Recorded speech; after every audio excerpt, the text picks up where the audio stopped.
What's up everyone? Eric Rossi, the guy with the eye here, and I have an exciting announcement. Nikon just released or announced their Nikon D3400. Can a camera like this, entry level, finally have 4K video? And the answer would be absolutely not. And I don't think that that's going to be one of the biggest complaints with pretty much any camera coming out now, not having 4K video, but an entry camera like this doesn't really need it. And plus 4K video still is really up in the air for a lot of things. But the issue is going to be, is this Nikon D3400 really bringing anything at all to the table? It has the Nikon D3300 that came out in, I think, in February of 2014. That's pretty much approximately the same camera, but let's really look at it, let's look at the Nikon D3300 first and just kind of see some differences on what it is. It uses the X-Speed 4 imaging processor, which actually the D3400 does. I know I'm reading specs, but it's the whole point of these things is to really compare and see if things are worth it. The other thing you want to look at is the video. The 3300 did 1080p at 60 frames a second. The 3400 has 1080p at 60 frames a second as well. So it's pretty much the same thing, same megapixels, no optical low pass filter, which was pretty cool coming into the Nikon D3300. And it's really just the same type of camera. It's no touchscreen or anything.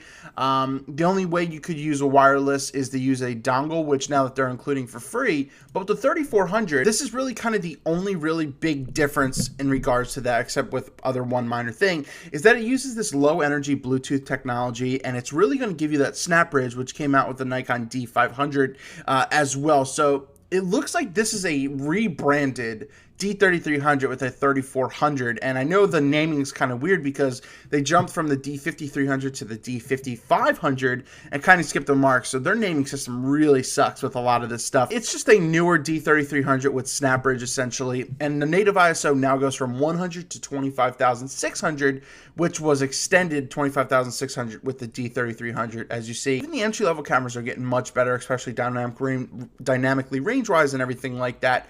But overall, these are very, very similar cameras, and it's just going to be it's something newer, and it's not even like a newer imaging processor, which a lot of the Rebel line from Canon, they always kind of include the newer processors in their stuff as well. So if you're looking for something magnificent, mind-blowing and everything like that, you're not really getting it here, but it's just a newer version. It's going to be $650 essentially, and it's going to come out in September of this year. But, is Nikon ever really going to include 4K in their entry line of cameras? No. Can I see it in their, Nikon D7000 series eventually? I actually can. The Nikon D5000 series to me isn't only, it's kind of baffling to me because they really only put in maybe like a articulating articulating screens and everything like that, touchscreen or whatever, but that's about it. So the Nikon D3400, pretty much the Nikon D3300 with a stop better ISO, and also it has this new always on Bluetooth technology, low energy, and that it has Snapbridge that you'll be able to use,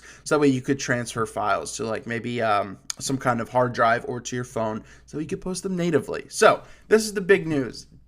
Not really big news, unfortunately. $650. And the other complaint would be, is $650 pretty high for something like this? Of course it is, but usually their D7000 series of cameras comes out around $1,000, $1,100, $1,200, all that kind of stuff. But these are pretty much always the same price as well. It is a bit high. Maybe $100 less would be smart, but that's what the cost will be of the Nikon D3300. You're going to save like $100, if not $150 when this comes out in just under a month. So there we go. Big announcement done. They also had some major other lenses like 18 to 55s and 70 to 300s and everything like that, but that's not what I want to talk about here. Nikon D3400, is it interesting? If you bought a D3300 recently, I would probably just keep it, but if anything, if you're still within your warranty or your return period, I would bring it back and then get it for the D3400 because you probably paid the same price, and if anything, it's just newer technology. Thank you so much for watching. Eric Rossi, the guy with the eye. Nikon D3400. Why not the 3500?